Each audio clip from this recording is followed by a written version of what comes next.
پیارے حضور، میرا نام ہے اقرا علینا راز اور میرے ابو کا نام ہے فرخ راز. کیا نام؟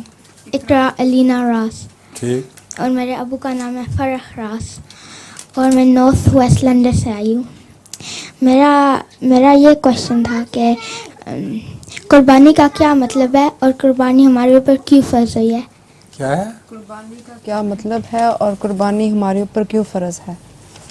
قربانی یہ سنت ہے حضرت ابراہیم علیہ السلام کی اور حضرت صلی اللہ علیہ وسلم کی. وہ جانوروں کو خانہ کعبہ میں لے جا کے تو خدا کی خاطر ان کو ذبح کرتے ہیں.